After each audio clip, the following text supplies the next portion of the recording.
Yeah, this is a big crowd, and what I'm used to, I'm not hiding behind a screen. So bear with me. Okay, my name is Omar Salem, and I'm a senior product manager at Booking.com. I came to Amsterdam here a year and a half ago, and it's been great, really. I really like the weather, unexpectedly. Everyone gets amazed by that. But I come from Egypt, and I've been feeling hot for 34 years, so I'm finally feeling better right now, and I'm a really winter person. I've been working for about 13 years now. I think I started out between system analysis, project management, operations management, and I was bouncing here and there, and I was always thinking that there was something missing. And I found this missing thing with product management, where we try to be the overlap between all of these different things, and we try to get impact, and we communicate all of that, and we build products out of nothing. And I started getting into product management, I think about 7 years ago.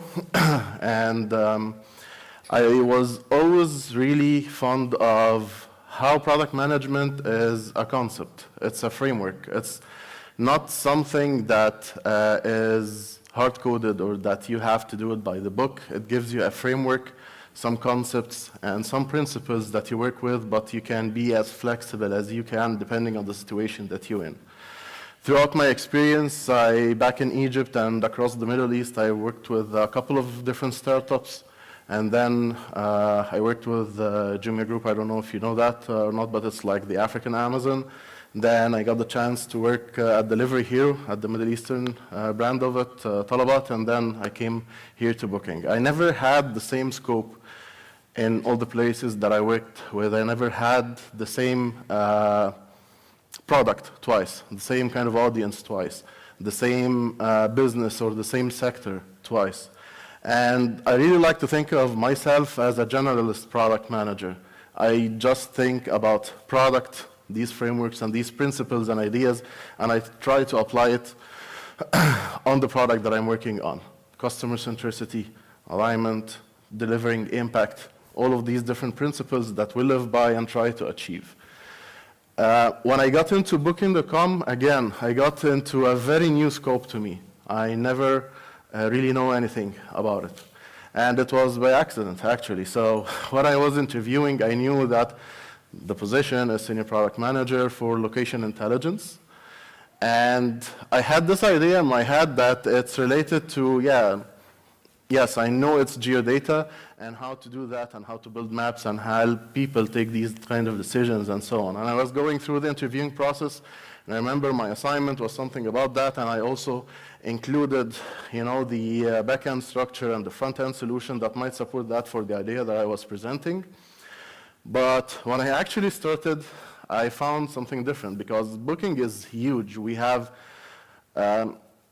more than 550 product people. Can you imagine how many engineers do we have? We have 400 plus product teams. So things are really segmented and really divided into very, very small pieces. But due to the huge size of Booking.com, this makes sense, because every single small piece has tons of use cases that needs to get handled and needs to get served, right? So I found out that my team is actually only managing data. It's only managing geodata. And that's what location intelligence for us is. We are managing the data sets itself, and we're serving it horizontally across the company for other teams to build front-end experiences with, to also handle other kinds of data with. We get the data, we try to manage it, we increase the quality, we manage this. We build intelligence layers on top of that with a couple of data models, machine learning models, to serve some other very, very specific use cases and so on. So I started thinking, okay, how to manage this as a product? These are just raw data sets. And yeah, we try to build some models and everything, but again, we're producing raw data sets. So how to manage this as a product? And I started researching into this, and I became very excited about the topic that I want to talk about it now. So yeah, that's the clicker. I forgot this. Which one does what? Yeah. Thank you. Okay, so let's have a simple start. Why data is important? So as everything is going digital right now, the amount of data increases exponentially, like crazy. And with a lot of digital products and mobile phones and everything, we have really access to everything.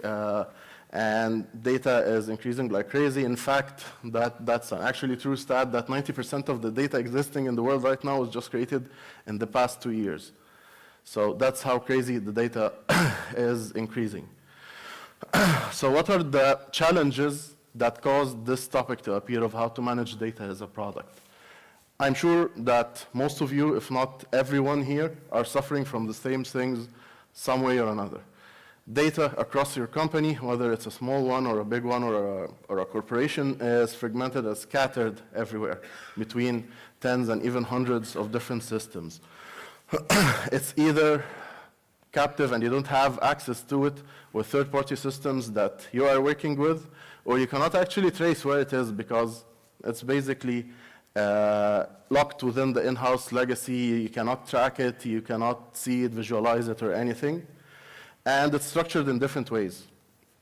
Every team tried to just put some stuff together to make their actual main product work, and it's not aligned in any way. And of course, non-compliant at all with any of the very fun compliance policies that we have to work with.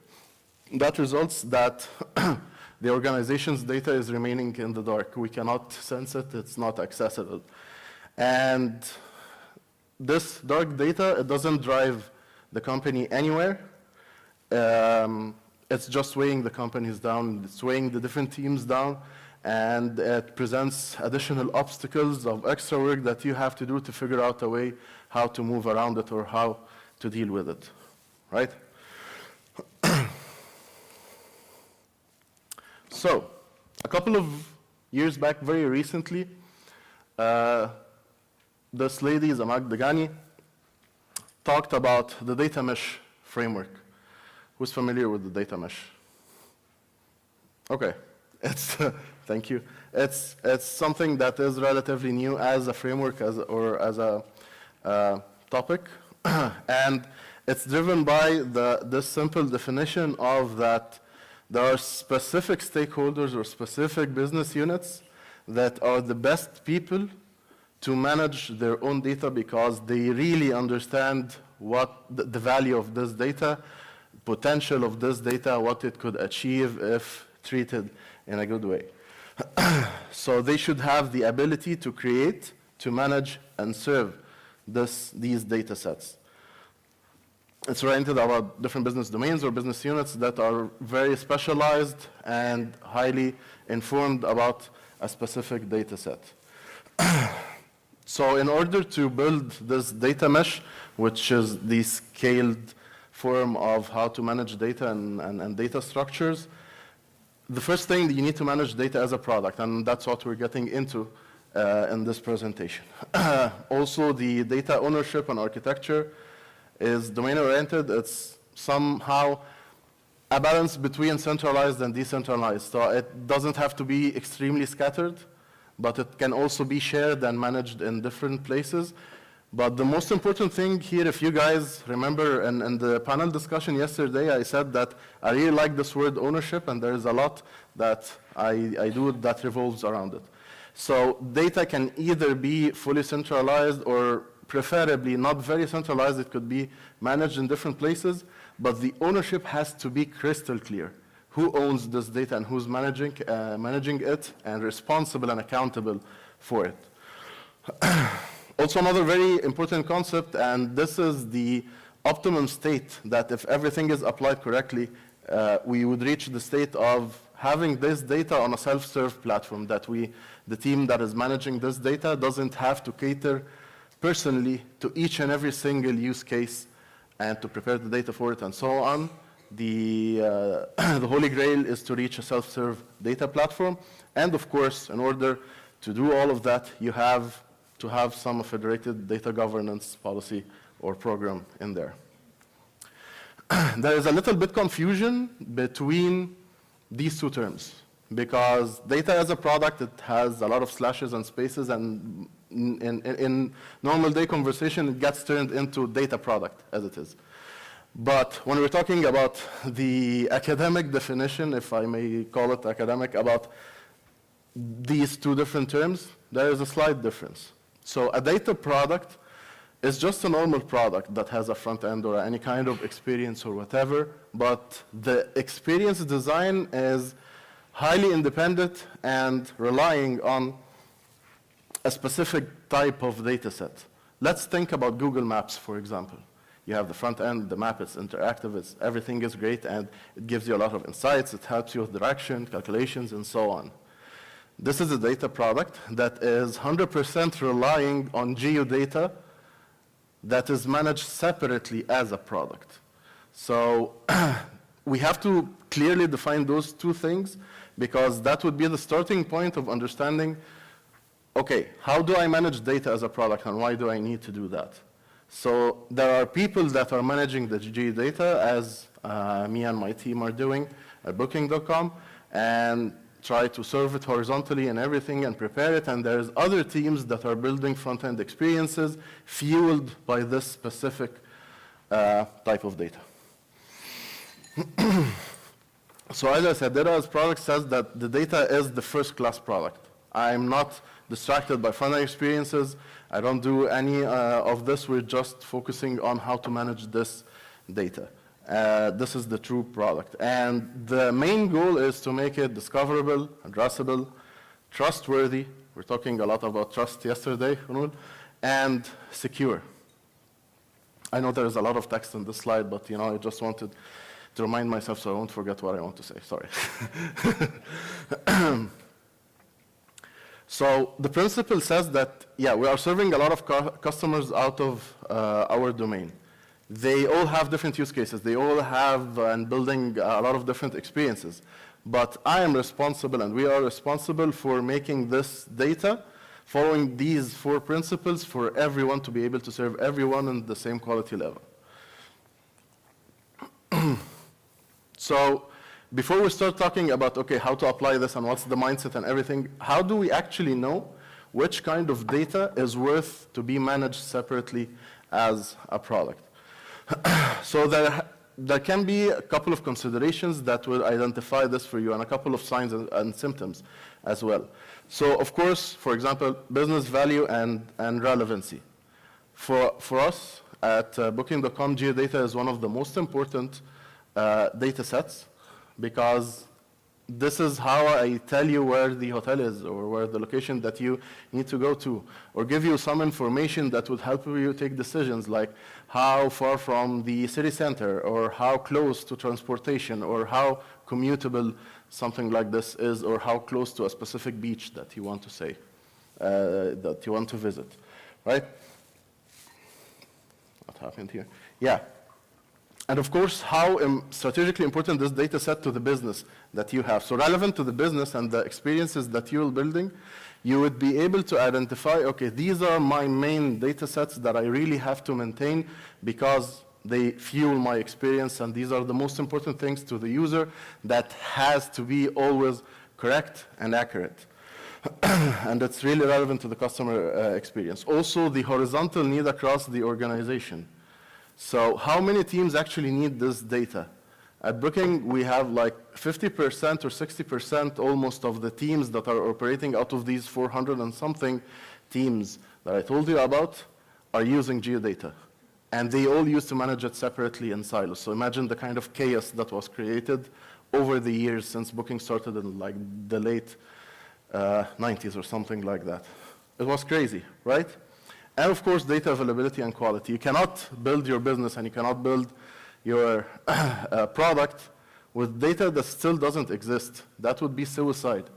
Instead, if you have an idea that is that groundbreaking, you should focus on how am I going to source and manage and create my data, and then start fueling and building the experience with it, because, customer experience without proper data is basically nothing.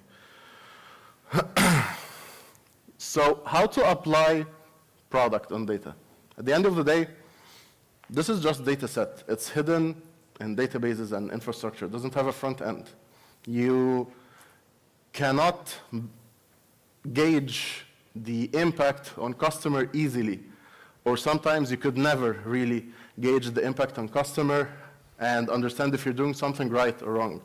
Actually, no one across the organization will ever notice that you exist unless something goes wrong. And that will make them, yeah, something breaks. And then they start chasing you. And that makes it very hard to even cascade to management and very top layers and C-levels, the importance of what you're doing and why they should remain investing in it, because they don't see a problem, because you're doing your job. Once you start not doing your job, problems will appear. And in order to convince them to that, I was just discussing yesterday that maybe you should pull the plug and see what happens, right? So it's something that is not easily quantifiable. It's not easily traceable, the kind of impact or even applying all the product stuff on this. But let's take it step by step. The first thing about product and how to work as a product manager is to clearly identify the scope of what you're managing, right? What's my product? What's my scope? What are my responsibilities?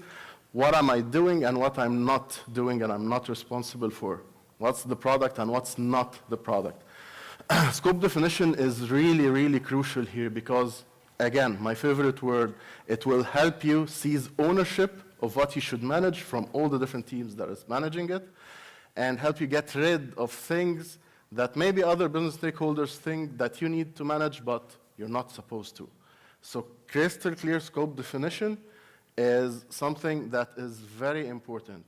Zamak Dagani, when she was discussing the data mesh and managing data as a product, I took this as a quote, as it is.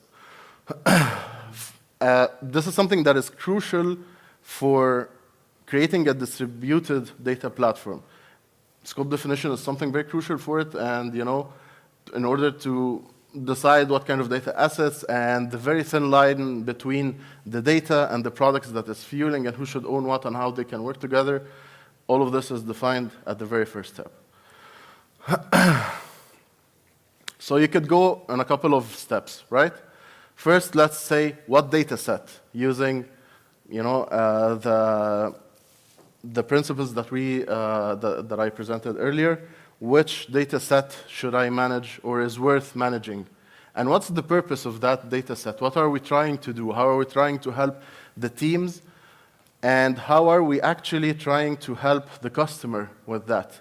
Our vision statement and location intelligence is that we are trying to create high-quality data, geodata, to help the internal teams inside Booking.com to help our customers make better decisions about their trip planning. So we really need to understand the purpose of doing this. It's not just managing geodata or managing any kind of data. I also oversee another team that is responsible for managing visual content, which is images, across the whole platform. Why are we trying to manage this? What's the purpose? And what's the value proposition that we're going to give to the internal teams and also to the customer? This has to be very clear. That would lead to ownership again, right? And then we need to really identify the need for this. This is basic product management, right? We really need to identify the need after defining the problem statement, right? So who are our stakeholders? There are the business operations team. So for example, our team, the location intelligence, is split into two, product and tech and solutions or operations. And these are the people that are actually working on maintaining the data. They are managing the data itself. And a part of what we do is to build the technology to enable them to do so, like correcting wrong allocations, like manually sometimes drawing polygons to define beaches. All these kind of specific manual data management that they are working on or prepare it, for example, for other teams to consume. We are responsible to build the infrastructure and the capabilities to enable them from doing that. Also, like in visual content, doing the same for people that are managing images a way or another, right? So that's your first kind of stakeholders, the business operations. And then you have your direct customers, the technical teams that are consuming your data. So these are other product managers, engineers, data scientists, and machine learning scientists. And you really need to identify them to be able to understand their pains, What are they trying to do? What do they need exactly to make their job easier, and so they can create impact to the customers, which are the indirect customers to you. Sorry, the users, which are the indirect customers to you. So you need to have all of this mapped and drawn somehow. And then you assess the current infrastructure and pipelines that you have. If you're starting something from scratch, then that's great because you designed the whole architecture by yourself, and that would be the cleanest thing to happen ever, but that's only in utopia. And when you're doing that, you start deciding on the taxonomies and the data structures and the data segregation that you want to work with that would serve your use cases, and understand the coverage. So for example, when talking about geodata, how much of the planet are we covering? How much of restaurants are we covering? How much of public transportation POIs do we have on our data sets? And start really, again, identifying different problems and assessing them and try to quantify as much as you can. It's not easy, but you have to do this. You need to assess quality, accessibility, security, compliance, a lot of things that can be assessed with the data set and the infrastructure that you have already clearly defined.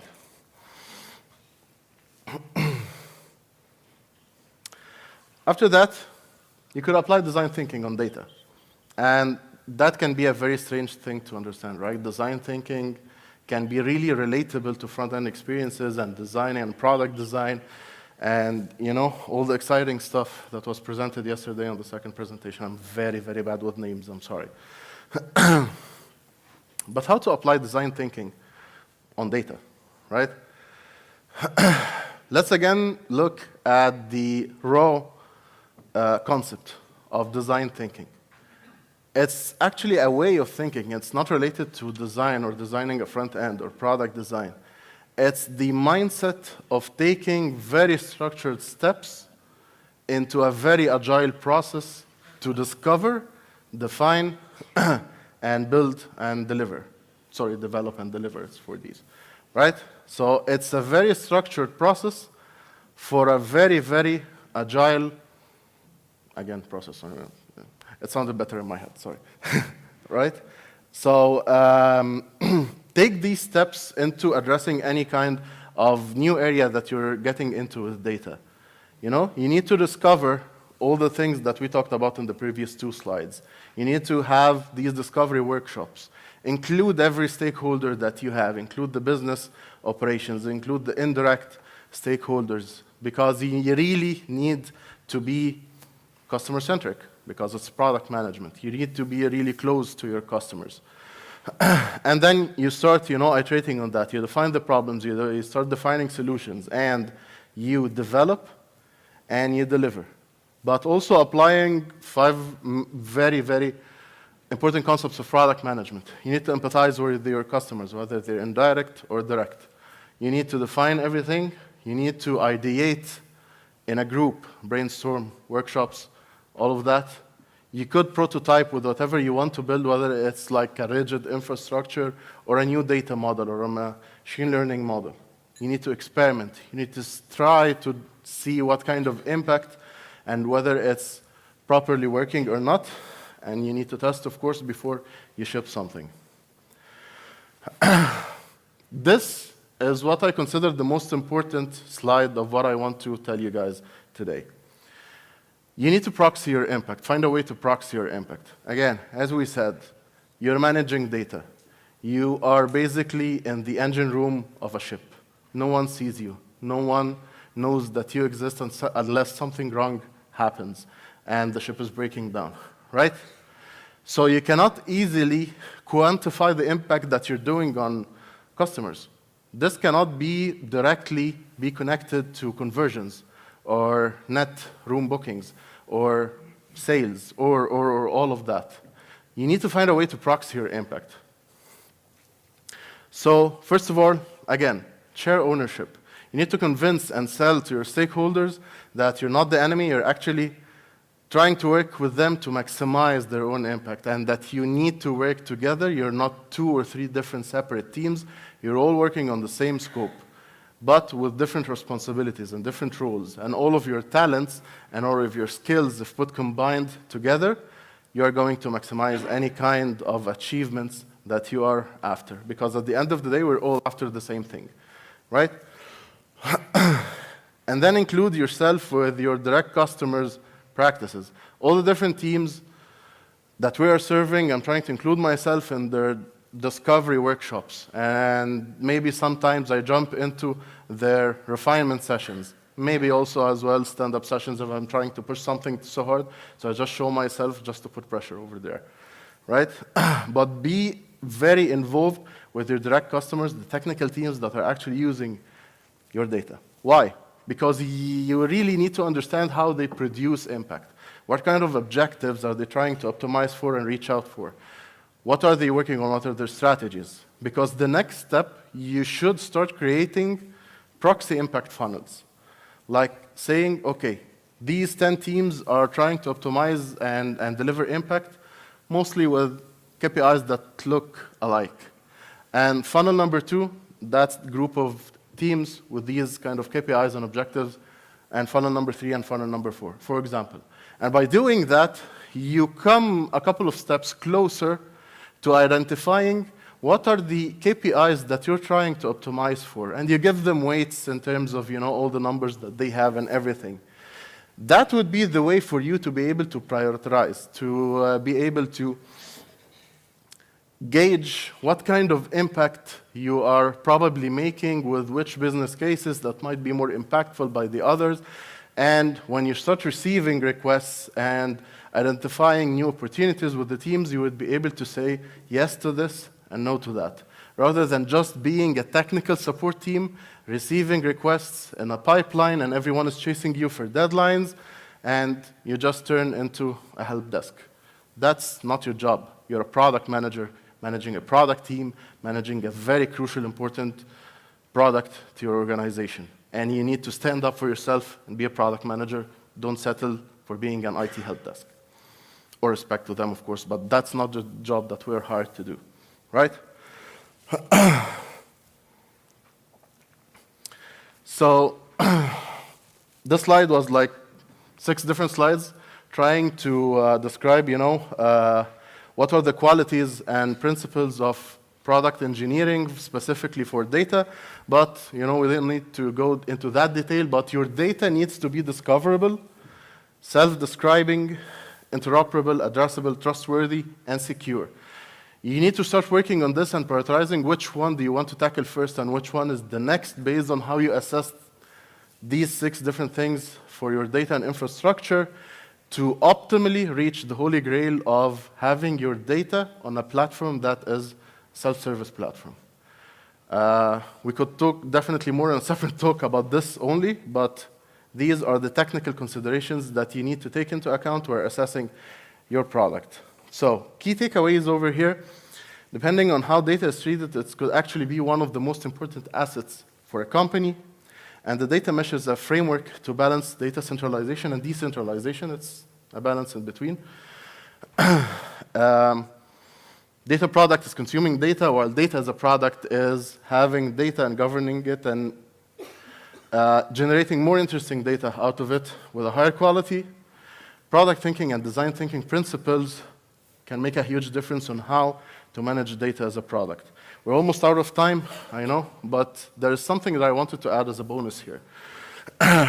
In one of yesterday's presentations, there was a question about why are you doing all of this when you're not the owner of the business or something with that context? And also, you also mentioned something like that in your talk. And I just wanted to add something like here. Managing something as a product, again, is a process of thought. It's a lifestyle. Product actually is a lifestyle. So try to think of yourself as your own product. And you're the product manager of your own product. And apply all of these different product management principles on yourself. So if you're at a place where you're questioning, why am I here? Try to assess that as if you are the product. Because at the end of the day, we're talking about data can be one of the most important assets for a company. But the actual most undeniably important asset for a company or any kind of organization is you. So you need to manage you as a product, and you need to understand your value. And if you feel that way about why am I here, why am I doing this for someone else, just assess this for yourself. What am I getting out of it? Am I adding to my experience? Am I just here for the money, which is valid?